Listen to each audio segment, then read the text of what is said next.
തമിഴ്നാട്ടിലെ രാമേശ്വരം ദ്വീപിൽ സ്ഥിതി ചെയ്യുന്ന ശ്രീ രാമനാഥസ്വാമി ക്ഷേത്രത്തിൻ്റെ സമീപത്താണ് ഞങ്ങളിപ്പോൾ.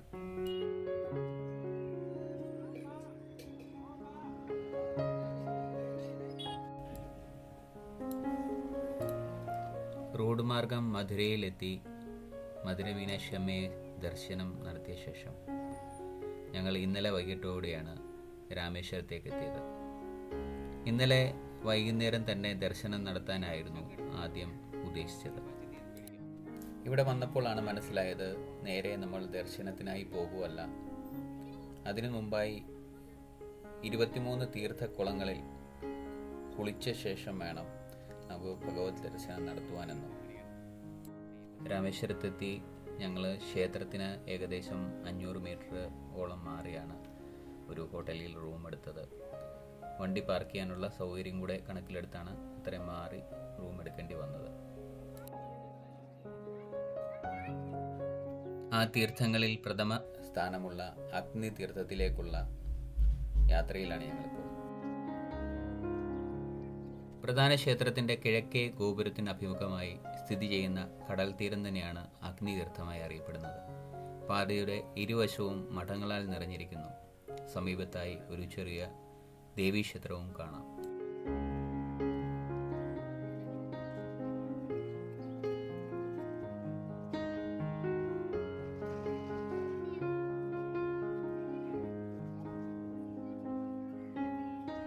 അഗ്നിതീർത്ഥമാകുന്ന ഈ സമുദ്രതീരത്ത് പിതൃക്കൾക്കായി ബലിതർപ്പണം നടത്തുന്നത് വിശേഷപ്പെട്ടതാണ്.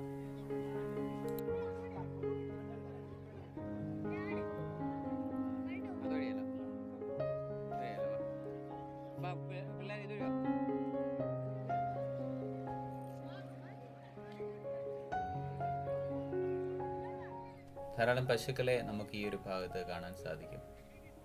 അനേകം പുല്ല് വിൽക്കുന്ന ആളുകളുമുണ്ട്. അവരിൽ നിന്ന് നമുക്ക് ചെറിയ തുക നൽകി അവർക്ക് പുല്ല് വാങ്ങിക്കൊടുക്കാവുന്നതാണ്.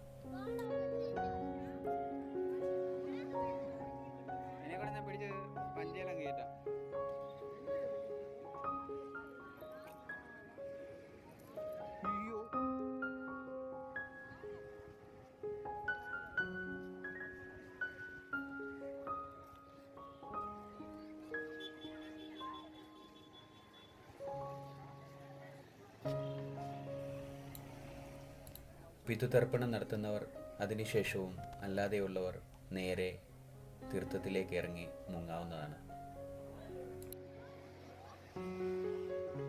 അഗ്നിതീർത്ഥത്തിൽ മുങ്ങി നിവരുന്നതോടുകൂടി രാമേശ്വര ക്ഷേത്രത്തിലെ ദർശനത്തിനുള്ള ചിട്ടകൾ തുടങ്ങുകയായി. നമ്മുടെ ബഹുമാനപ്പെട്ട പ്രധാനമന്ത്രി ശ്രീ നരേന്ദ്രമോദി അയോധ്യയിലെ പ്രാണപ്രതിഷ്ഠയ്ക്ക് മുമ്പായി രാമേശ്വര ദർശനത്തിനെത്തിയപ്പോൾ അഗ്നിതീർത്ഥത്തിൽ മുങ്ങി ദർശനത്തിന് തുടക്കം കുറിക്കുന്നത് ഇവിടെ ചേർക്കുന്നു. അഗ്നിതീർത്ഥത്തിൽ മുങ്ങിയ ശേഷം ഞങ്ങൾ കിഴക്കേ ഗോപുര നടയിലേക്ക് എത്തുകയാണ്. വളരെയധികം തിരക്കുള്ള ഒരു സമയത്താണ് ഞങ്ങളിവിടെ എത്തുന്നത്. ജനറൽ ക്യൂവിനായിട്ട് ഈ ഒരു ഭാഗത്താണ് ക്യൂ നിൽക്കേണ്ടത്. കയറുന്ന ആ ഒരു ഭാഗത്ത് തന്നെ നമുക്ക് വഴിപാടുകൾക്കുള്ള സാധനങ്ങൾ വാങ്ങാൻ കിട്ടുന്നതാണ്. അത് വാങ്ങിക്കൊണ്ട് നമ്മൾ ഉപദേവന്മാരായ ഹനുമാൻ സ്വാമിയെയും ഗണപതി ഭഗവാനെയും മുരുകസ്വാമിയെയും വന്ദിച്ച ശേഷം നമ്മൾ പോകുന്നത് ക്ഷേത്രത്തിനകത്ത് സ്ഥിതി ചെയ്യുന്ന 22 തീർത്ഥക്കുളങ്ങളിൽ മുങ്ങുവാനായിട്ടാണ്. ഈ 22 തീർത്ഥക്കുളങ്ങളിൽ നിന്ന് നമ്മുടെ ദേഹത്തേക്ക് വെള്ളം ഒഴിക്കുന്നതിനായിട്ട് നമ്മൾ ഓരോരുത്തരും 25 രൂപയുടെ ഒരു കൂപ്പൺ അല്ലെങ്കിൽ ടിക്കറ്റ് എടുക്കേണ്ടതാണ്. നമ്മുടെ പ്രധാനമന്ത്രിക്ക് തീർത്ഥം ഒഴിച്ചു കൊടുക്കുന്നത് പോലെ ഒരാളെ നമുക്ക് സെപ്പറേറ്റ് വേണമെങ്കിൽ നമുക്കും അവിടെ 1000 രൂപയുടെ ഒരു എക്സ്ട്രാ പേയ്മെൻറ്റ് നടത്തുവാണെങ്കിൽ അവർ ഓരോരുത്തർക്കായിട്ട് വന്ന് ഒഴിച്ചു തരും. അല്ലെങ്കിൽ അവിടെ പൊതുവേ ഒരു ആൾ നിന്ന് എല്ലാവരിലേക്കും ഇങ്ങനെ ഒരു തൊട്ടിയിൽ വെള്ളം കോരി എല്ലാവരുടെയും ദേഹത്തേക്ക് ഒഴിക്കുകയാണ് സാധാരണ ചെയ്യാറുള്ളത്. ജീവിതത്തിൽ നമ്മൾ ചെയ്തിട്ടുള്ള പല പാപങ്ങളിൽ നിന്നുള്ള മോചനമാണ് ഓരോ തീർത്ഥത്തിൽ കുളിക്കുന്നതിലൂടെ നമ്മൾ നേടുന്നത്. ശ്രീരാമ ഭഗവാൻ ബ്രാഹ്മണനായ രാവണനെ നിഗ്രഹിച്ച ശേഷം ഇവിടെ വന്ന് പാപങ്ങൾ തീരുവാനായി ബ്രഹ്മഹത്യ വിമോചന തീർത്ഥത്തിൽ മുങ്ങിയെന്ന് വിശ്വസിക്കപ്പെടുന്നു. അതല്ല, ശ്രീരാമ ഭഗവാന്റെ ആവനാഴിയിലെ 22 അമ്പുകളാണ് ഈ തീർത്ഥങ്ങളെന്നും കരുതപ്പെടുന്നവരുണ്ട്. ലക്ഷ്മി തീർത്ഥം, ചക്രതീർത്ഥം, ശിവാതീർത്ഥം, സംഘതീർത്ഥം, യമുനാതീർത്ഥം, ഗംഗാതീർത്ഥം, ഗയാതീർത്ഥം, കോടിതീർത്ഥം, സത്യാമൃത തീർത്ഥം, സൂര്യതീർത്ഥം, ചന്ദ്രതീർത്ഥം, സർവതീർത്ഥം, ബ്രഹ്മഹത്യ വിമോചന തീർത്ഥം, മാധവതീർത്ഥം, നളാതീർത്ഥം, നിലാതീർത്ഥം, ഗവായതീർത്ഥം, ഗവാക്ഷതീർത്ഥം, ഗന്ധാമാധന തീർത്ഥം, സാവിത്രി തീർത്ഥം, സരസ്വതി തീർത്ഥം, ഗായത്രി തീർത്ഥം എന്നിവയാണ് 22 തീർത്ഥങ്ങൾ. 22 തീർത്ഥക്കുളങ്ങളിൽ മുങ്ങിയ ശേഷം ഭഗവാനെ ഈറനോടെ ചെന്ന് തൊഴുവാൻ സാധിക്കുന്നതല്ല. നമ്മൾ അതിനായിട്ട് വസ്ത്രങ്ങൾ കരുതണം. വസ്ത്രങ്ങൾ കരുതുകയാണെങ്കിൽ ആണുങ്ങൾക്കും പെണ്ണുങ്ങൾക്കും വസ്ത്രം മാറാനുള്ള ഒരു പ്രത്യേക സ്ഥലമുണ്ട്. റൂമുകളായിട്ടില്ല എന്നുള്ളത് പ്രത്യേകം ഓർക്കുക. ഞങ്ങൾ വീണ്ടും ഹോട്ടൽ മുറിയിലേക്ക് പോയിട്ടാണ് വസ്ത്രമെല്ലാം മാറി ദർശനത്തിനായി വീണ്ടും പോകുന്നത്. ഇങ്ങനൊരു ചടങ്ങുകൾ ഉള്ളതിനാൽ ക്ഷേത്രത്തിന് ഏറ്റവും അടുത്ത് റൂമുകൾ എടുക്കുകയാണെങ്കിൽ പെട്ടെന്ന് നമുക്ക് പോയി വസ്ത്രമൊക്കെ മാറി ദർശനത്തിനായി നമുക്ക് ക്യൂവിലേക്ക് കയറുവാൻ സാധിക്കും. ആദ്യം ഈ തീർത്ഥങ്ങളിൽ മുങ്ങുന്നതിനായിട്ട് പോകുമ്പോൾ നമ്മൾ ക്യൂവിൽ നിൽക്കേണ്ടതായിട്ടില്ല.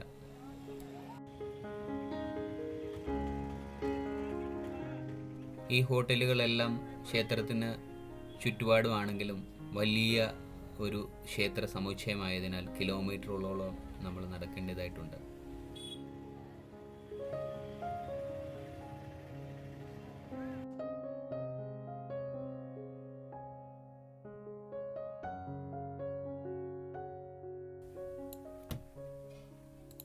ക്ഷേത്രത്തിൻ്റെ വടക്ക് കിഴക്ക് ഗോപുര ഭാഗത്തേക്ക് ഇരുചക്ര വാഹനങ്ങളല്ലാതെ ഓട്ടോറിക്ഷകളോ മറ്റ് വണ്ടികളോ കടത്തിവിടുന്നതുമല്ല. അതുകൊണ്ട് നടക്കുക തന്നെ വേണം.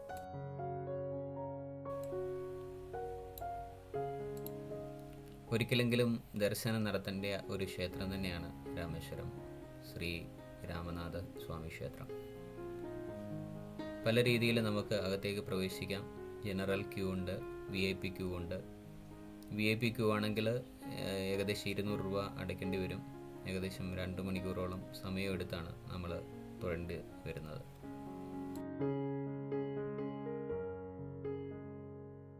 ക്ഷേത്രത്തിന് സമീപത്തായിട്ടുള്ള ഈ ഭാഗത്തൊക്കെ ധാരാളം ഹോട്ടൽ സൗകര്യങ്ങളും ഉള്ളതായിട്ട് കാണാൻ സാധിക്കുന്നു. ഈ ക്ഷേത്രത്തിൻ്റെ ചരിത്രം പറയുന്നത് രാമൻ പൂജിച്ച വിഗ്രഹം, രാമൻ്റെ ഈശ്വരൻ, അതാണ് രാമേശ്വരൻ. അതിൽ നിന്നാണ് രാമേശ്വരം എന്ന പേര് വന്നതും എന്നാണ് വിശ്വാസം. രാവണ നിഗ്രഹത്തിന് ശേഷം മടങ്ങിയെത്തിയ ശ്രീരാമദേവനും സീതാദേവിയും ലക്ഷ്മണ ഭഗവാനും ഹനുമാൻ സ്വാമിയും കൂടി ശ്രീ മഹാദേവനെ പൂജിക്കുവാനായി തിരഞ്ഞെടുത്ത സ്ഥലത്താണ് ഇന്ന് ക്ഷേത്രം നിലകൊള്ളുന്നത്. ഇങ്ങനെ കണ്ടെത്തിയ സ്ഥലത്ത് ശിവലിംഗം ഇല്ലാതിരുന്നതിനാൽ കൈലാസത്തിൽ പോയി ഒരു ശിവലിംഗം കൊണ്ടുവരാൻ ഹനുമാൻ സ്വാമിയെ ശ്രീരാമദേവൻ പറഞ്ഞയച്ചു.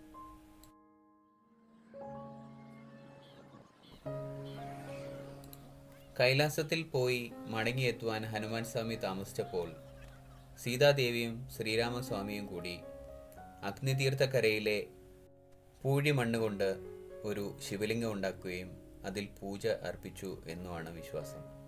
ആ ശിവലിംഗമാണ് രാമലിംഗമെന്നറിയപ്പെടുകയും അതാണ് ക്ഷേത്രത്തിൽ പ്രതിഷ്ഠിക്കപ്പെടുകയും ചെയ്തതെന്ന് വിശ്വസിക്കുന്നു. ഈ ഓർമ്മകളെ ഇന്നും പുതുക്കിക്കൊണ്ട് അഗ്നിതീർത്ഥത്തിൽ മുങ്ങുന്ന ഓരോ ഭക്തനും കരയിലെത്തി ഒരു ശിവലിംഗം ഉണ്ടാക്കി വെക്കുന്ന പതിവ് തുടരുന്നു. കൈലാസത്തിൽ നിന്ന് വൈകി മടങ്ങിയെത്തിയ ഹനുമാൻ സ്വാമി കണ്ടത് മണലിൽ തീർത്ത ശിവലിംഗത്തിൽ പൂജ അർപ്പിക്കുന്ന ഭഗവാൻ ശ്രീരാമസ്വാമിയെയും സീതാദേവിയെയും ലക്ഷ്മണ ഭഗവാനെയുമാണ്. ഇത് കണ്ട് വിഷമിച്ച ഹനുമാൻ സ്വാമിയോട് ശ്രീരാമദേവൻ പറഞ്ഞത് ഹനുമാൻ സ്വാമി കൊണ്ടുവന്ന വിശ്വലിംഗത്തിൽ പൂജ അർപ്പിച്ചതിന് ശേഷം മാത്രമേ ഏതൊരാളും രാമലിംഗത്തിൽ പൂജ അർപ്പിക്കൂ എന്നുള്ളതാണ്. ക്ഷേത്രത്തിൽ ഇന്നും ആ പതിവ് തുടരുന്നതായി നമുക്ക് കാണാം.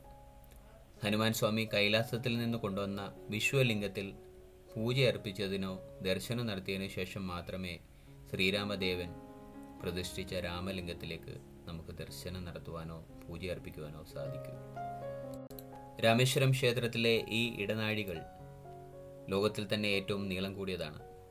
അതിലെ ഓരോ കൽത്തൂണുകളും മനോഹരമായ ചിത്രപ്പണികൾ കൊണ്ടും കൊത്തുപണികൾ കൊണ്ടും അലങ്കൃതമാണ്.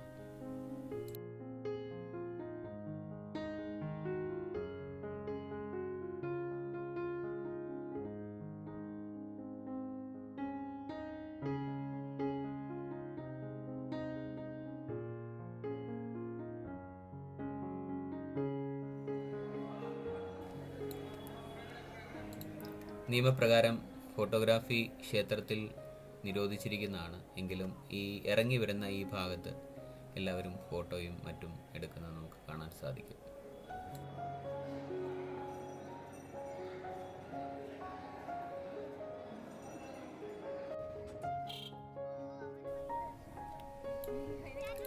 രാവിലെ മുതലുള്ള ഞങ്ങളുടെ നടത്തം ഞങ്ങളെയെല്ലാം ക്ഷീണിതരാക്കിയിരിക്കുന്നു. ക്ഷേത്രത്തിന് സമീപത്തുള്ള വഴികളിൽ സാധാരണ ഓട്ടോറിക്ഷകൾക്കോ കാറുകൾക്കോ പ്രവേശനമില്ലെങ്കിലും ഇലക്ട്രിക് ഓട്ടോറിക്ഷകളുടെ സർവീസുകൾ അവിടെ ഉണ്ട്. അങ്ങനെ ഒരു ഇലക്ട്രിക് ഓട്ടോയിൽ ഞങ്ങൾ തിരികെ റൂമിലേക്കുള്ള യാത്രയിലാണ്.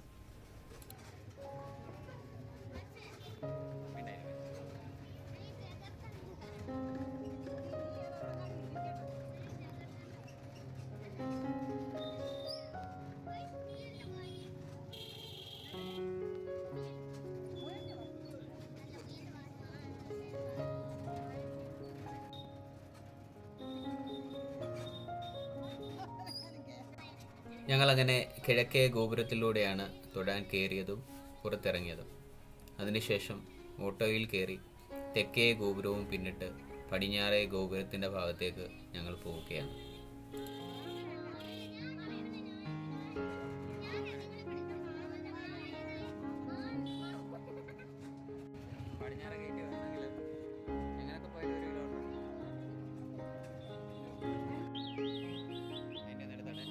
ഇതാണ് ഞങ്ങൾ വന്ന ആ ഇലക്ട്രിക് വണ്ടി.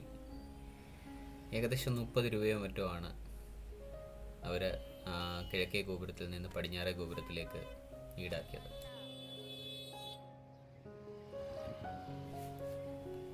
ഇതാണ് ക്ഷേത്രത്തിൻ്റെ പടിഞ്ഞാറേ ഗോപുരവാതിൽ.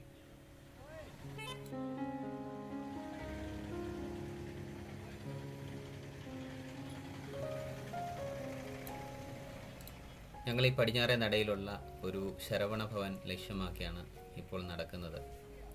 ഉച്ചയ്ക്കത്തെ ആഹാരം കഴിക്കുവാനായി വളരെ തിരക്കുള്ളതും വളരെ നല്ല ആഹാരവും കിട്ടുന്ന ഒരു സ്ഥലം കൂടിയാണ് ഇത്.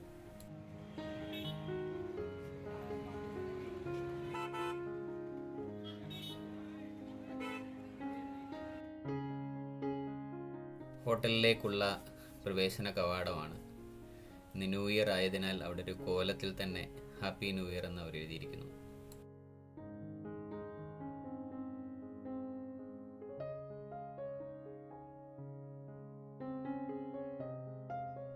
ഞങ്ങൾ ആഹാരമെല്ലാം കഴിച്ചിറങ്ങി നേരെ ഹോട്ടൽ റൂമിലേക്ക് പോയി. റൂമെല്ലാം വെക്കേറ്റ് ചെയ്ത് ഞങ്ങൾ തിരിച്ച് മടക്ക യാത്രയിലാണ്. വീഡിയോ കണ്ട ഏവർക്കും നന്ദി, നമസ്കാരം.